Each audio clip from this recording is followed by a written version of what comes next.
Pramo ato yama atiafo nyina ahama kwa baba TV XYZ Power FM ana fe Radio XYZ so ebra se nsema ya nsaka ya de eba somo se pram to braka se bo nsema ezisi omanga ne mu a samufo so no so krojen de amaye eno na bra se ya de ebetum anim na ya de Kasiebo yi ebramo ewo osumpatem saso na yenwen radio stations awodo ebre so no efa Kasiebo yi ebi udu framante mavota power 94.1 ho global FM ho sharp FM takrade nsroma enso awon krankwanta saso ana aye sharp FM takrade bom FM awo jase kan jinyame wo sampa na nano mo hafugo so west and radio wala mele sanso na KFM ekutem de denden awo kwaza ingligi awo ball rich FM wasimfo so Trinity awo bogoso saso ana aye high radio bechem oti radio awo dambai wempan sampa wonde FM wo pusigabuno FM wo sunyane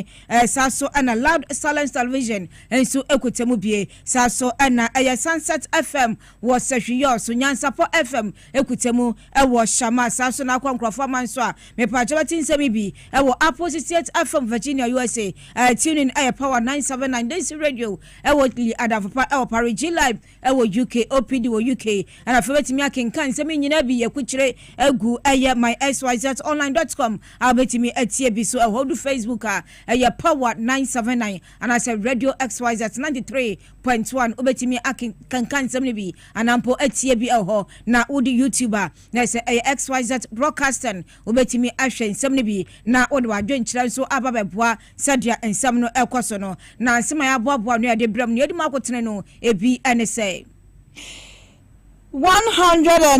137 containers no ECJ adwumakuo ne dia enei National Intelligence Unit for akwatri emu 40 yade nsem wenkyere mu ebeba besomo saso ana panyimpa ya pa no say CDS ene mpanyimfo ahodo akomchia yewura mampanyi John Dramani mama nsembem ene pie mu sansem no so no obete ewo Kasiebo no emu yebewura mu ewo atoya mantamu na ehonom na National Intelligence Bureau Unit no wo makwa intercept cocaine bi wo honom enu se ebewura sansem num ne ahuni etodwa ewo ho oswofo ohwe aya empatem amembu ni ahinsam so omanga ne mu esusi sanke beya ya mode empe foto kakra bi na sadia ye fi omanga ne mu no yatimi ade asiesie kurom kama ade aboa hunidi Bono Regional Women's Organizer ewo NDC amanyokuo ni mu nso de ade sade atoma mpanya nim se MC you know nipa wo mo hwe ni mu so bebo ni din eye hajia fati sanso ana ababetodwa se nyenu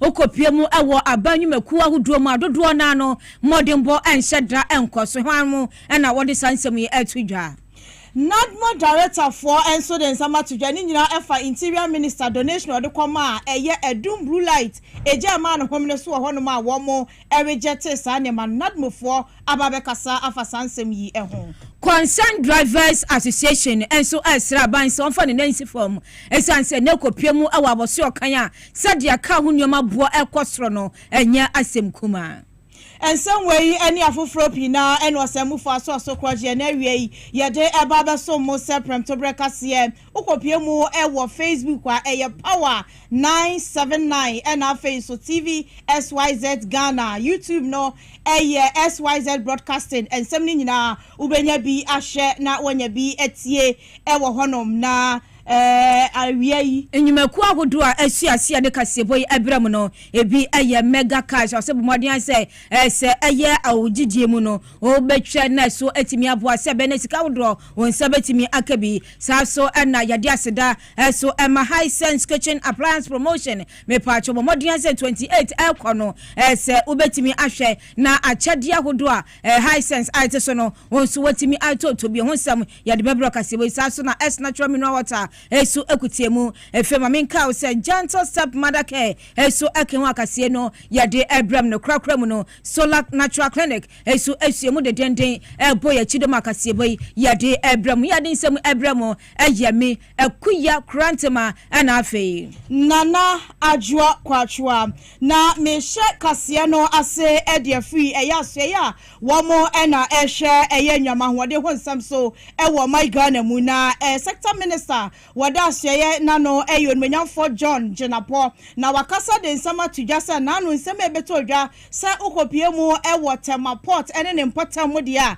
containers mako 1357 a eye ECG 4 containers say de yenhu na kira kwan wo se enei wo bo eye National Security Council ena afenso law enforcement unit ahodo wo my Ghana mu se wo my adwumadin ye papa ma se de okopie mu ewo pon ene ne mpota mu dia containers no emu mako edua 940 wo makwa ko hu ewo chese eye India for e warehouse bi asese de wo mo akire wo mo a omu ebegina emra no anim na wo kire mu se container ne de baby ebi wo bia wa ye beso mu no ne emra ne da no ye ne wo ebedi 2,491 containers.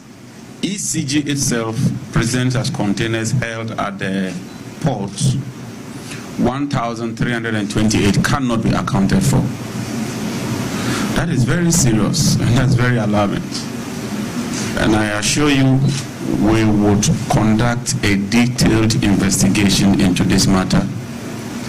And somebody or some people will be held liable for this. 1,328 containers cannot just vanish into thin air. Somebody must be held liable for this. And I assure you that we would hold people liable for this. And whatever it takes, we'll work with the Attorney General, we'll work with the police, and ensure that whichever group, whatever people are responsible for this, are brought to book. And that we retrieve either the containers or the monetary equivalent of these containers. And that I assure you that this ministry would pursue this to its logical conclusion. We've also decided that we would move the rest of the containers into a secured warehouse. And let me thank the National Security Coordinator in his office for assisting us so far. They've taken delivery of some of these containers. I've written to National Security to provide us with 24-hour security. We have a detailed catalog or inventory of all these containers, their serial numbers, and everything, and put it in a system where the Minister, ECG, National Security, and if the presidency is interested, everybody will monitor these containers. We'd also have to change the procurement processes at ECG. It can't be business as usual, and I can assure you that we intend to take some swift, far-reaching measures to ensure that the right thing is done. We are not targeting anybody. We have no particular person in sight, but whoever is superintendent over this, especially the former managing directors, they'll be held liable, and they have to answer for their stewardship, and that is the essence of public office. Today, as I speak to you, Talo has shut down their pipeline because of accumulated legacy debt. And I've had to go and see the Minister of Finance to use the taxpayers' money to find a solution to this challenge. If we do not resolve that immediately, it means that we cannot deliver power. And so ECG is critical. If we don't get ECG fixed, we'll continue to have serious challenges which will impact power delivery and even the delivery of petroleum products.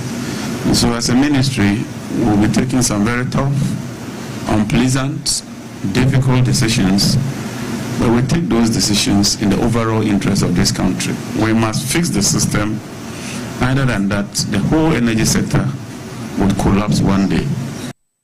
Na chase waswafo awano ene ohwe nyinama hode ho nsam so wo my Ghana mu eyerumanyafo John Abdullahi Jenapo ene ode enchemu etudwa no na eno atwi ena chief superintendent woda woye director general wo National Security Council Alhassan Osman na wano so akasa se enipa mako du mienu ayeche wo mo wo Indian warehouse na Ghana ni awaka ho no wo mo behwe na ne emrande da no so no wo mo edi atudwa. They are currently suspects, and by law they are entitled to a counsel of their own choice.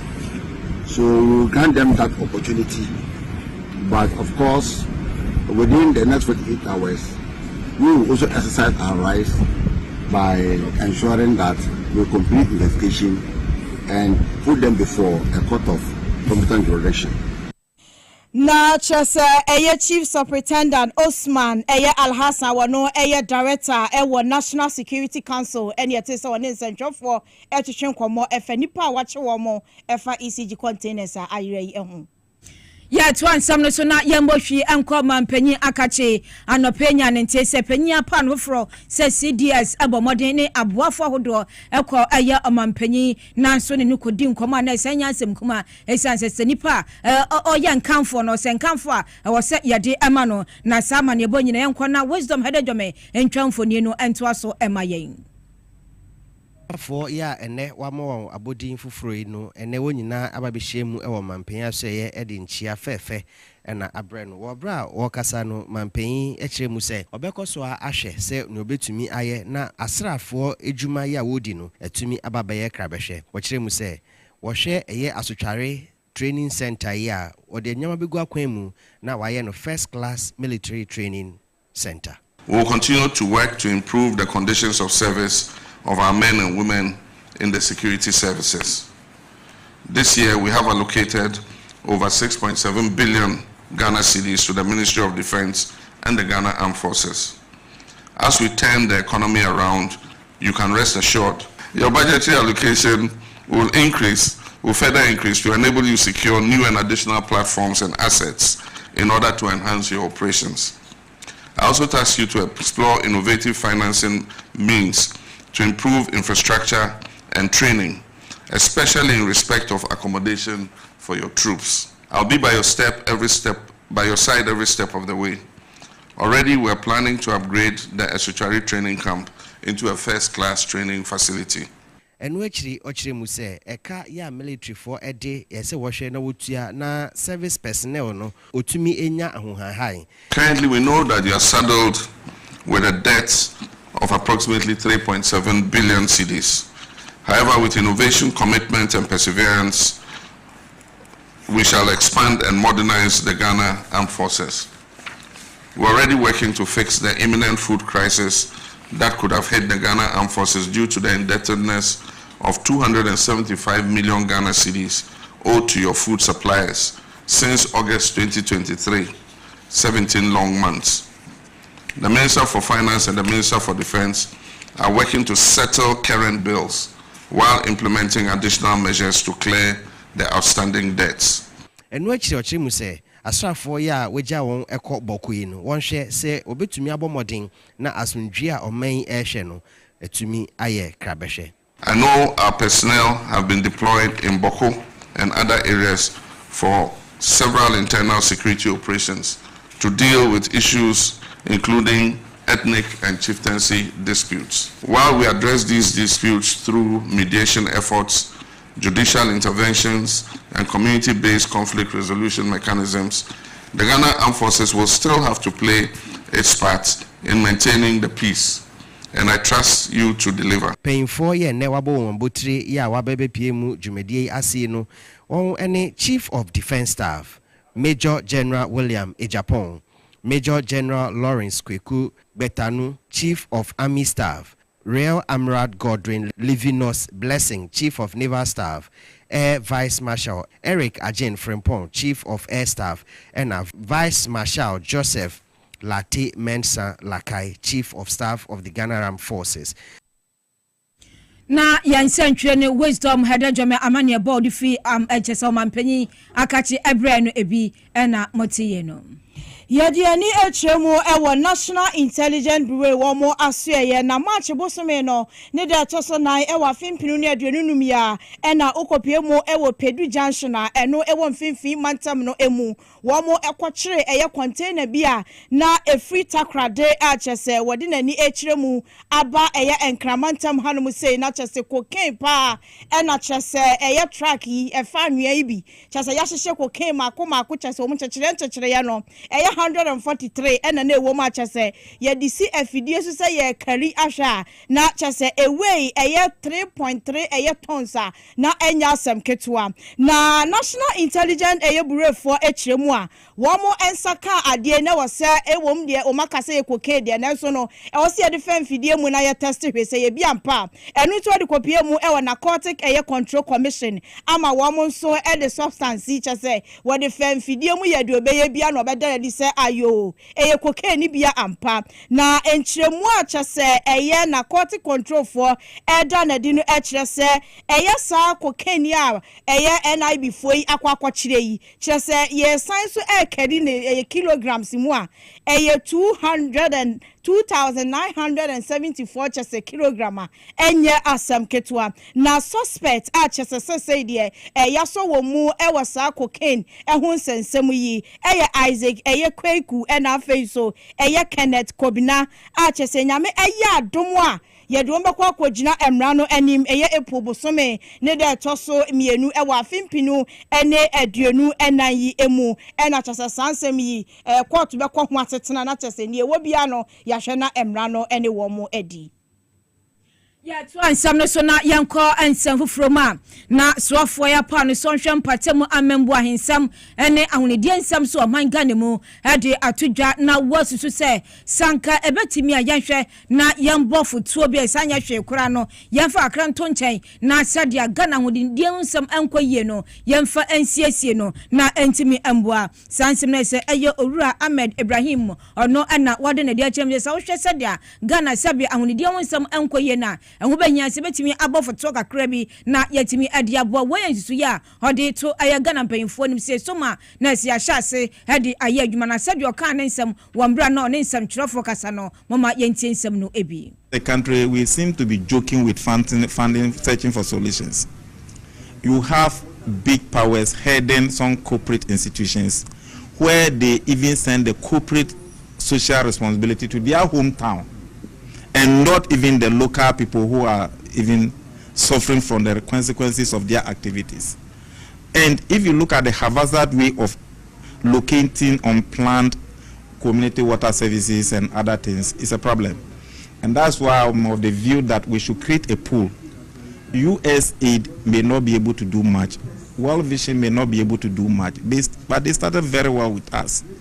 The sustainability should be our core responsibility. We must be thinking of how to sustain their activities after they are no more. I have just assumed responsibility, and sanitation has just been brought on us. Establishment of sanitation authority and a sanitation levy, sanitation fund will call for a sanitation levy. Well, when you are creating a fund, it means you are instituting a tax. It has to be taken from somewhere to come and establish the fund, and it is long overdue. So it is something when Parliament reconvenes after this adjournment, as a ministry will visit it and it will be done. Na we anensusu ya owura Ahmed Ibrahim ade atudwa oyemra shebedwani emade hia ewo banda ayinkro ne nsembi na moteye no yemfa yani enchemu ewo bromantam no emu na ehonom na bono regional women's organizer womo akasade nsem atudwa womo chiremu a eba no MCD eni edi a ebobo yebobo a ekoso ni mu a womo de nipa ba kope no mo hwe ni mu se mampanyi ebeyi na ma womo se womeye MCE ewo Brekum East ene ne mpotam emu na chese eye hajia fati na womo enyina ehwe nanim se mampanyi ebebo ni din na waba beye MC edi ama womo na emeyi echiremu a eyade amami wabo adwuma yie pa wa fimpini aduoni nan abato ayeto ye no emu etewiase enkunumde etimi ebeye ndi samanyoko no edia wo mu echiremu a maame ne modembo ne adwumaden a wo ye edebo aye ema enam so makopie mu ewo Brekum East ene ne mpotam a sita na se constituency makomako eye edu emienu a wo honom no emu edu bako ena chese wo mu etimi ewi ni ya chese wo mabo adwuma yie pa enu nti no wo gina wei so e de adesede to mampanyina anim se se wo pe obi amobeye MC wo bono Brekum East ene ne mpotam de a na ne hajia fate na wo mboni di na women's organizer wo mpotam honom ye hajia asetu banda won ne nsentwofo kasaye wo hwe sene ye maame hajia wasi abwa emmanuel from the branch level to the regional level na me say nka president yesre no animanimu ya wo bo ni din oyinima Brekum East ya Brekum East ya today a lot of development ebeba so we share UN any World Bank or Moshisha ya omode ma women in leadership especially assembly members ni MMDCs na municipality bia obenya oba as MC and DC we are good to go because there's going to be a lot of development through SAS donor funding yebenya and yesasha decentralization and mano yana ye de maya ya ye yuri ya ho eye yes His Excellency John Dramani Mama said he's the final appointing authority Brekum East Brekum ma Brekum fo nyina sufre hajia say because ya so na hwe for the first time no regional women's organizer waba ma womoye assembly members no watinya so ya sena wama ya very very powerful in our various constituencies here na say hajia wan konko preposition gidigidi bia o say ope MCE said the bear she will able to continue serving her. I think say she deems fit. We are appealing to the president. Yes, sir, the appointing authority say Boma obia ye din na ye tia twen say ye bebo hajia. Now, just NDC, a women's organizer, winger no, ewo, a buno mantam no immunity to Brekum East, one more NHS, Omodia, the said, ye way, to Nenuachin, a mana cano, and so done, the say, Ukopiemo, ewo constituency, a who do my women's organizer, when in Yabo and D, sir, one quiet MC, any DC, ewo one pesia, so never ban, sir, no more dear, ye money D a day, one more sound so done, the say, and penny for my dream, sir, one would you be a barber show, one more con, and yadi imagine a 2 minutes. Ajima tumuchina senya hajia fati eni ade no ema womwa. There were 12 constituency. Ema mienu ene picking forms ni bi. Ya te ba akudin, ya nte ba akudin. Yesre papa John Dramani Mama.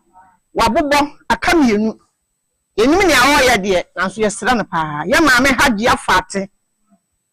Maame no adwumadi a waye no obono mantan mu ha no. Enya adwuma ketewa na yewo si enkonya no ensia maame no baaye no wabeji enum e de aka ho ama na ye du baako na operansi ode atum ye ntini din enura woman organizers ya na ya papa John Dramani Mama yesraw ye du onyame din yesraw no voice yesraw ye niabre ye kase ye nimre ane eboa ye niabre yesraw Brekum City no mo fama agia fati. Bomai dananga ya ka politics anaga ma eka ho na enam agia Abubakar so. Yana ne yentimi kasa nyina na amu ya kukodura yetimi aye politics. Ya da kom 24 years e wo Brekum ha. Since owusu champion pensa city free yensa. Afen na Brekum youth yaso ya peja ye mu asori waka ama Brekum ya di city no. No, just women organizers are one more ewo Brekum East and our more day on the same atujay.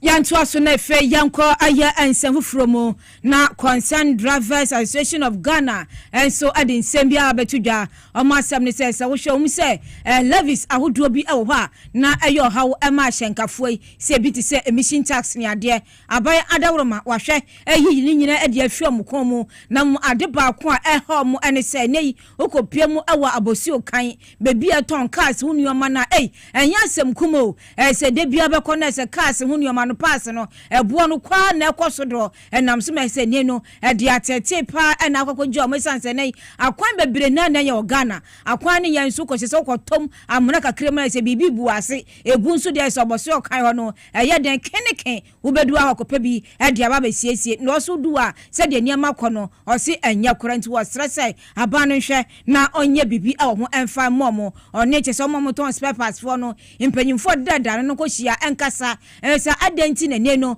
spare parts ne bo no kwa na ekosoro na so mbetimi aye bibia na so mo ye bibi wo ho emfa momo omo se ankosa na spare parts bo no ekosoro sa hwiri kpakpa se bia se de apotroye na ade na ende omo so che se omo ntwintwan so kora omo be hwe se se aye cash ntu ade bo no omo di bi so ebeka ho na se atimi amom so omo atimi aha ne basa dia na se Ghana fo nyina na se enso ye ho betimi akire mpa na hwe concern driver fo ya na se panyin ba ko di akotene ewo mpa eyowura David eye abuado ye moden se ensa ekana ye no betwe nkoma bisasa anamo mutui ne dia omo kenu die mpa na se aban no onpepote se onye die nsumpo na amana kobasa ehun sam se ensa kana brepam no ye no betwe sansem nso ehun enkomo Yemfa ya ni nchemu ewo Asante Mantam no emuna yekopie mu ewo Edum Blue Light ejabrantam ema no homene so achese ejapade ene shops ahodo a ahye de esewani na nsa wokananu mu nanam so ama interior minister ekopie mu honoma wode emo ene anwakọ yesenkwade ya de hye a wo ho akan adoye se de be ya won su kofi obenya bi ene wona busia apodwa na so koduru ho na ene ntutuo se yempe emu bia ne ho nsensem bebre ene betodwa na nanam so ama eye nadmofo ababonta ababe kasa se sansam na todwa no entwe ye fi se ehu behia pa se nuane a opanyini etu anamo se wode kwaya doye ede ama wo mo na nadmo eye director eye Dr. Joseph eye kuyon wono eno ne sentrofo echirechire mu ni enti a emo ni anwa interior minister ede kwaya doye ama wo mo no ehu ehia.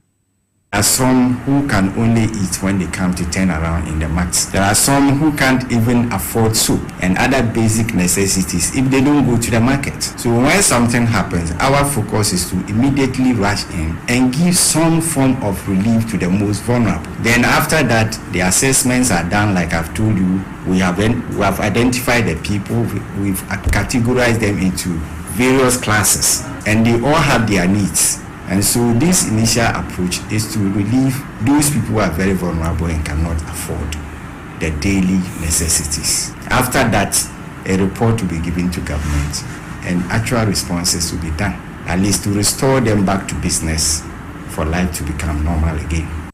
Now, Chase Nadmo director, Dr. Joseph Kuyon wano eni ekwokotie na no disem ni nyina efa Edum Blue Light eja ema no homene so wo.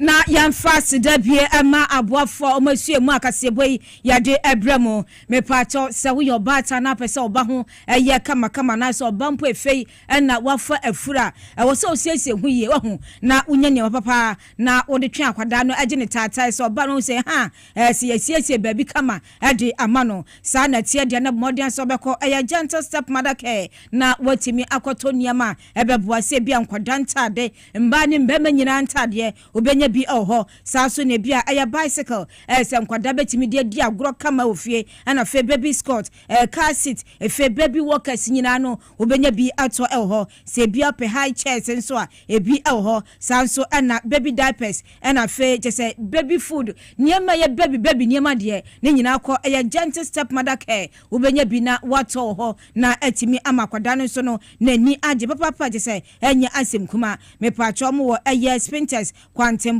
no eso omo ben eye pogas furniture tese hwa omni absabang no na edi anumhwo mo bo nso awo fam comment na hia ne se obeduo na watimi ama akwada no so no na ni ajubatimi afro mo ewo 0244238477 0244238477 and as 0245681085 na se watimi enuomo atwenkomo mo nsam de modin kopie mu ewo Facebook ni social media wa me pacho gentle step madake.ghana na se ni nyina bibia be fe bia no wo be hiomo na se mo nsempa no wonsa atimi akabisa so na yade aseda ne bi ma X natural mineral water me pacho insu krojen insu papa sa won man se oboto yam kama se de insu community bia no wohia X natural mineral water no watimi anom ne kama siesie wo ye program bia na watwe awie ya me sira wo wohia X natural mineral water na ode asoma wo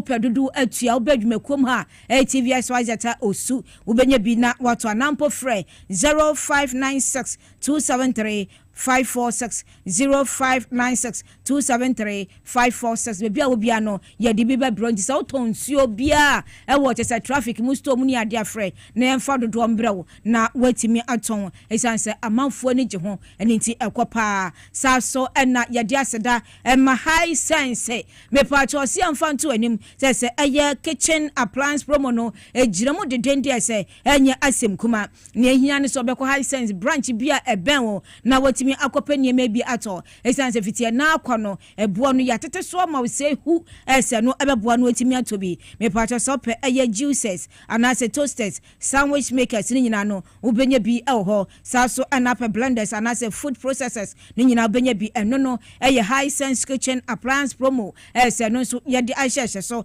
di amontifiti samria kopim eye Easter bosom de to so enwotwe no du high sense na akoto kitchen appliances ibia na ne boa no ewo fam enso atimi aboa nti modern se wo so no obetimi aduo na bibia kire wadwene na panchirechire mu no frɛ 0302 550000 na senchirechire mu no yemfa mo high sense o se eye everyday prices for everyday people na se wo so no watimi akwa akotobi na atimi aboa na menka wo senso ene no mega cash lucky boss no so edaso agina ne nan so set se opesika ade ahye ho na sika ni fie momodin so opesika kuma bi se bia 5 cities ni ade wotimi ade agro bia wo fa phone na dale star 426 star 5 hash na se network ni nyina no wotimi ade agro bi se obo ne sa na box mako 6 na ebe ba je se phone ni screen so select the select bia sika kasia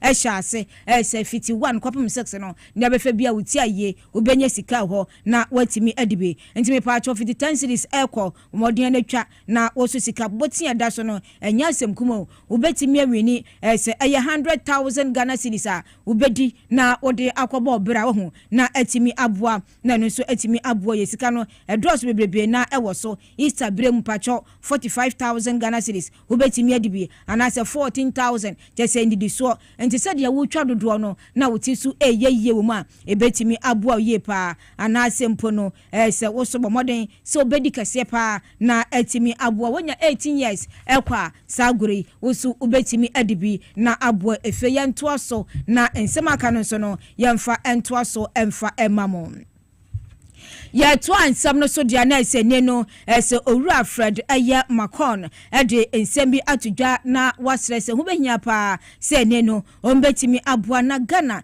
ese eye aban tax ahodo ne ade nyina so no etimi akwasoye de ama oman Ghana nheben na o se aban ne gu kwan mu eboa se be na se eye sikasama ene enkoye nyina no eno so ebetimi akoye de aboa embro sansem itudwa no na yenua be makofi abrante ho oto ansam no so de Center for Entrepreneurship and Youth Empowerment IHNTF friend ASI and AFI Atlas Network and a Freezer Institute Akaboom and AFI 2025 Index of Government Institutions and Performance Towards Economic Prosperity Ababetuja Eno and I co-founder Enima ASI Dr.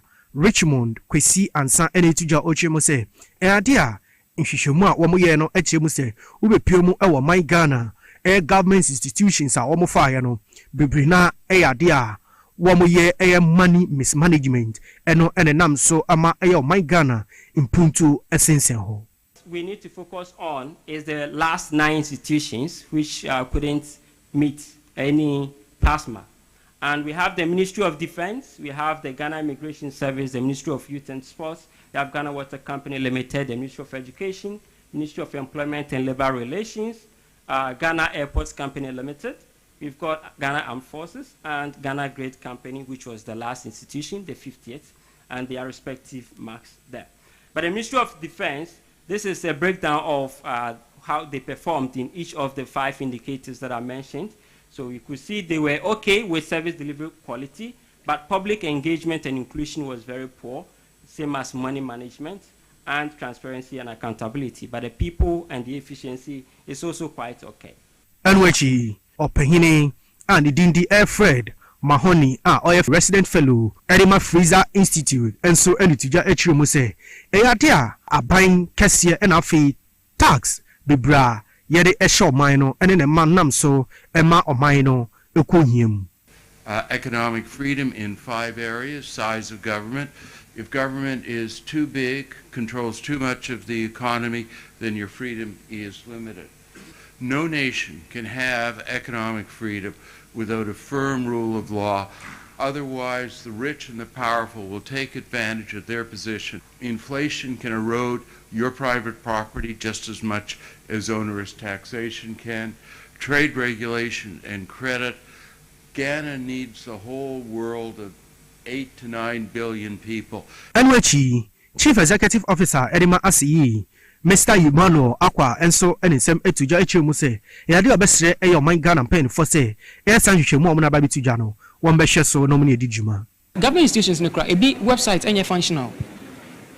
Ebi mo use mo personal email addresses, ewo ejuma, which of course enye private company, na also chine bi ye valuable information bi na sakodi nipa bi nsema, kwa me ne befa so a yede beji. You know, expenses, yetia taxes, but accountability or form. These are things you expect to say a bino would have periodic reviews. And as institutions na hold on, every me having those things on my expenses. Those things it should be on their websites and as to how they manage their finances. Nekrakrano, Professor Enoch Opoku Enchi, our Dean, Edema Business Administration and Communication Arts, Edema Academic City University College, and so any other said eto ASE for so enim. Nyameka any say, Omoma minister bia any agencies omu ye research, omoma copy because yen yepe hard copies are ayane boamo. Be wo near dagite than a care more na mano kind.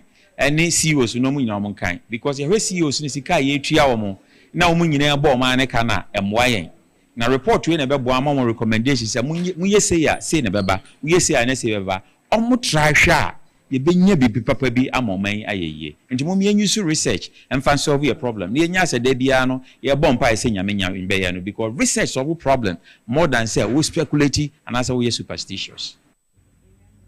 Na yenua bema Kofi Abranti amanebo na yetie yenjina we so na yentwe ho ye ba diaka edolso ye de atoa so amamo.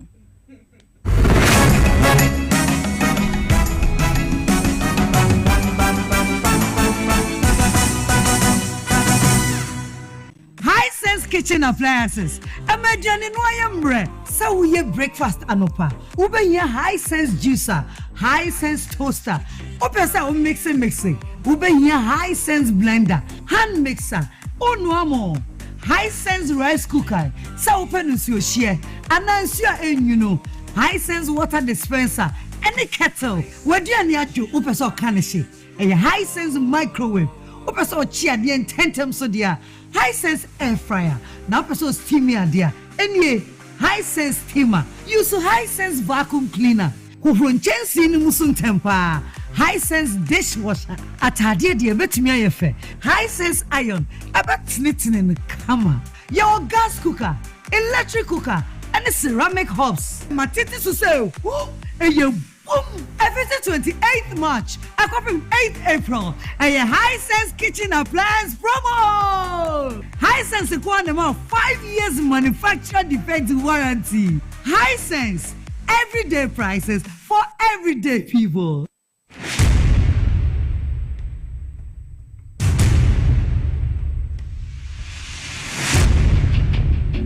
The average human body mass should have at least 60% water for optimal performance in any physical or mental exercise.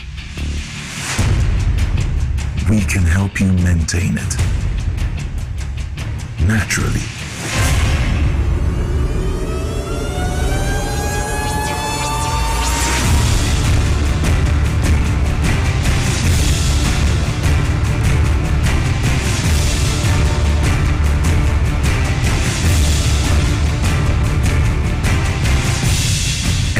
Natural mineral water. Simply natural. For bulk purchase, call 0596 273 546 or 0596 273 547. This advert is FDA approved. Welcome to the Royal Dazzle Event Center.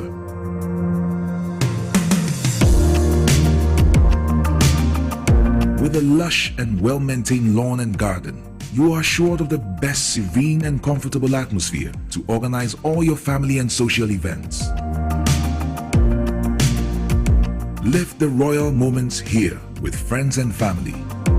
The hosting capacity of 600 to 800 people makes Royal Dazzle the most versatile of places to host weddings, parties, funerals, conferences, concerts, and many more. Create your memories with us. Call us for inquiries on 055-814-8585 or 024-620-2144, or pass by and speak to any of our friendly staff. Locate us at My John, close to Zoom Lion headquarters. Royal Dazzle Event Center, creating memories.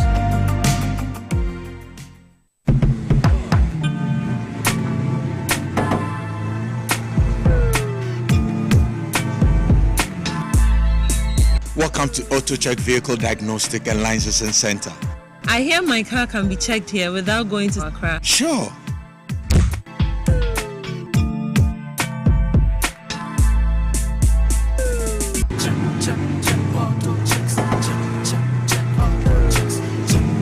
Emission, check.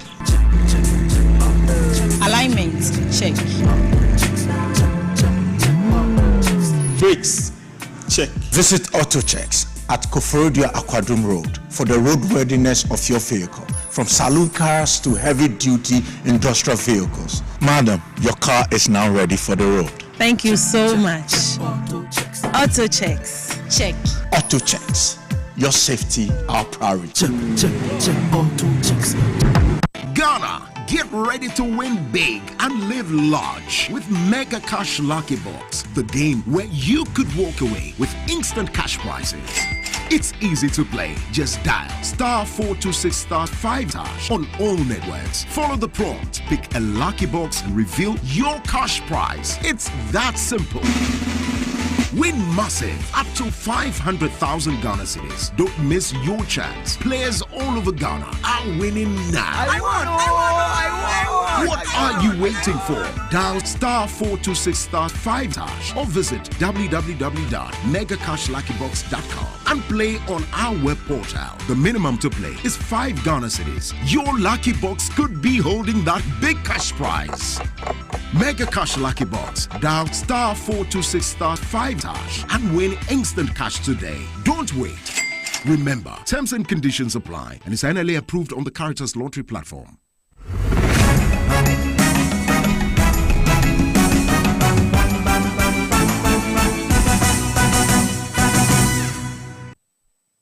Yadama says Madebra Achena Yakofa Buafon Krato Aba Yatua and Samno Sunamu Fasida and my Solak Natural Clinic me Pacho Sebra Nasa Apomudon Samanko Yeno Watimi Asho na Oho Ato Yepa say a kidney Hunsam and as a liver Hunsam a ya one some and Anina Kwa Solak Natural Clinic a doctor Fobe Show na Wato Ye from a was 0553-932-631 na Onyo Monkasianko Amanoso na Yane a ya Pauli and Kasama for Emma Concerned Drivers Association of Ghana and they almost says a manche na spare parts no as a nebono embra for Antessa Ghana for you better just say Bibika Krebi as a fair near better so Pauline Pajas ultimate can memoir emo aquaba.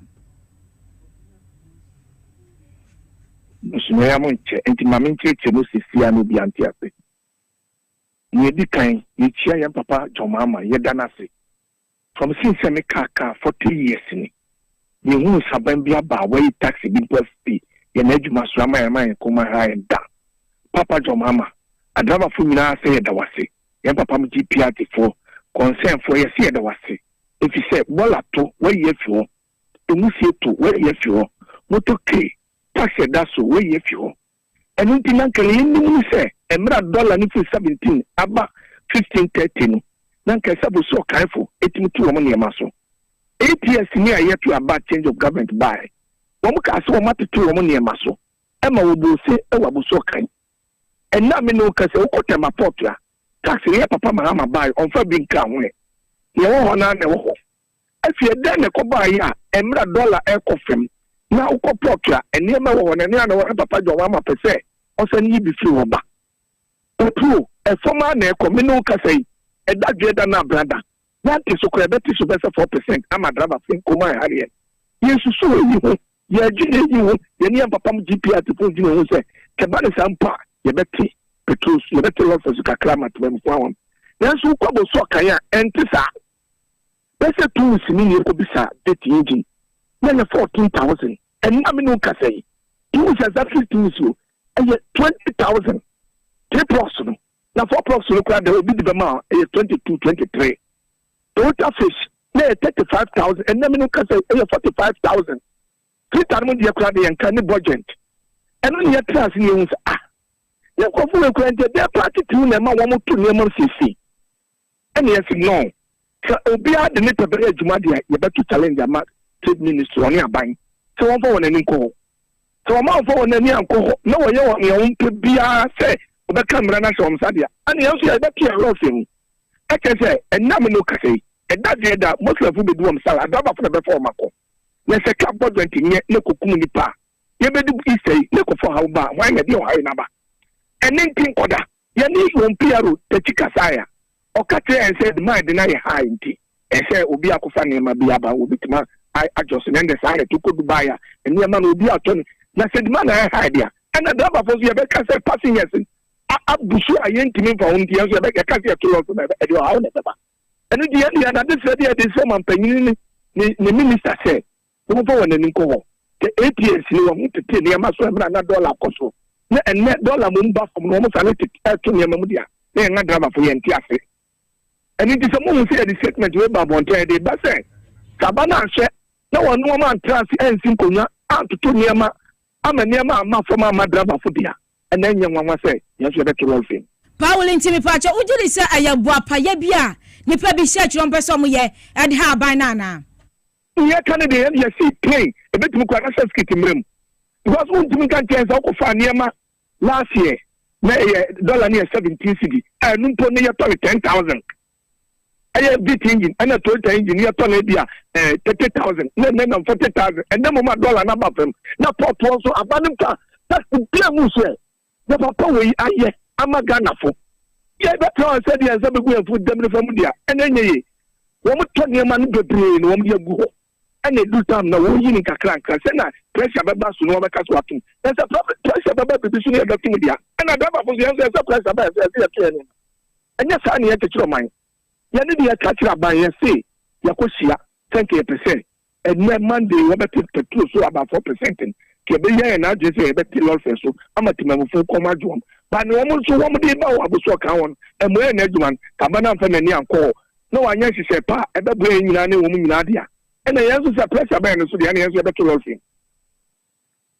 What kind of pressure asem you know ma me mu say enye ahyankafo ya passenger for car ya how back when say do anwumira na say mo car owners no say driver for no so na yo ebo no omututum pa je say anya asem kuma me pa cho bibi sa ba wanim na dia na mo ye ade afom say bia ya nsawom ya nyina mi say fitin kra ha ekọ nsawom circle kwa nsawom no 15 cities na so adu anwumira je say bi kura timi tua be 25 30 cities ansi akwakodo san so obetua nkakra anu no adia na mo ye ewo ho adia boa apasanyafo no mini aba me pese me bisa sesa bi na drama fo ni bi ye na ye na enye enu ntimi e ka ho bu an se car no ope o ye passenger na o kwako station because when you do station na o load dia obi enu obejo abroso eni di ya sesa emra na ebetima bo ye ni nyina na se ya sesa ni emra na ebetima bo ye ni nyina na car na ni ma ye di siesie na mo so mo to e wo mra dollar na kofem na talk to him and carry. Now, most more mutumu. Ever before my driver for them. Every day before my driver for them. The driver needs to use any of the Kakabana and Wirana. That your better CBN Luduko. And then you must say, basis any manano. And the more Moko near Mana would be port one. When you complain, and Abano, and now the tax of Gunusu, our port war, Abanaba. As a mean too. Name of me, Pesami Kakakafin. Dolano, must say, and the black will do 17. And then maybe the bathroom, Ogusu, yeah, Ogusu bathroom. And the Camonia man cramp, demand not those in Yapa, Mona, Motiso, Crama, Dapapo. Then Dapapo to Yapan, let me see your car. Because me, we got top budget. Budget Namaton, the 500. And the next week, the tools in Zazam Kotobio, that man 1,004. There's a cow on the bin went to Mount Tra. Japan in the castle of Koboto. no ko boto ko shewa enye accident resi endi ya na asema ye kan se aboso kan fo no se wo mani na da ho no yo se nye wo nani na da ho no ye ne wo me ye adwuma enti no mo twumpa so abai emfa ne nsanko no mo trase obisa o menti a ema wo mo tutu wo me emam sa because me ko to great engine that bit engine 14,000 within 2 weeks time the next car me ko to 20,000 and in the government the first car ya so okay there's a 20,000 ko give bank low club with market and the ya sama high ngagin enya kuma enya akra anko wo kuma so yira sa pepepe and it is about for near and into the statement in bani the buy no so enya concern for nko other unions ring ya dia okay it sa o man panyi adwuma ne de ye kase agraba fo so nya dia ya brenyame na me kwan ko so sia no na mom no san ko fo no de o ma nanim ko na niam to for mine na niam to for mine na ya betere wo fe no so amatima mu fo so kwa de akomato ya da se Pauli